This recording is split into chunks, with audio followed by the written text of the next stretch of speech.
but they have lots of problems, and some of them don't check out. And it's because it's a complex disease. We have to know what medicines to give, what medicines not to give.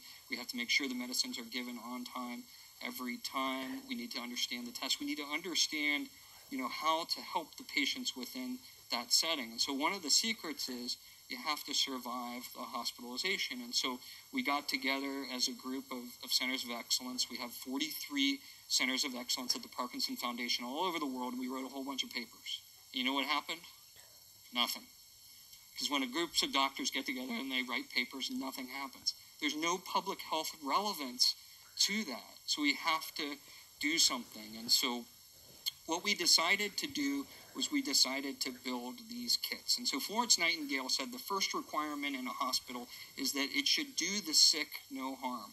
And so if you have children, when you have your first child, you're really keyed up, right? And when you're getting ready to go into the hospital, you pack a bag. And the bag has everything you need to survive the hospitalization or to help your spouse survive the hospitalization.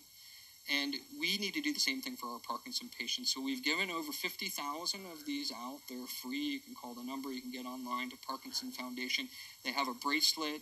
They have information that you rip off and hand to the doctors and nurses, and it says, Parkinson Foundation says that you should do this, and you should never give these medications, and you should, give your medicines on time every time. You should do all of these things.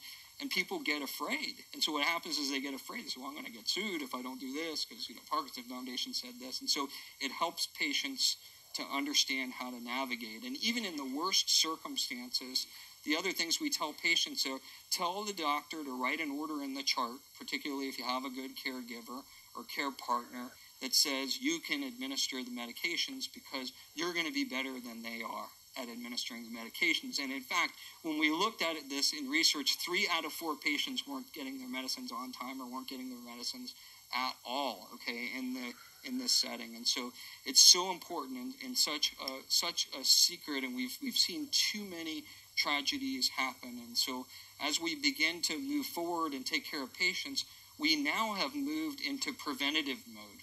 Okay, so now we try to prevent patients from coming to the hospital. So I allow patients to walk in to our clinics at the University of Florida. We try to take care of them and try to keep them out of the hospital as much as possible. And because the hospital is not a good place, because the people that are in the hospital, it's not their fault. They just don't understand how to handle these diseases. We haven't done a good job in teaching them. So you have to be the advocate, and you have to make sure to protect them. And when we think about what is the future of therapies, this is a paper we wrote in the Journal of the American Medical Association last year, and every academic shows a paper that has a slide that looks so complicated that you look at it and you can't see,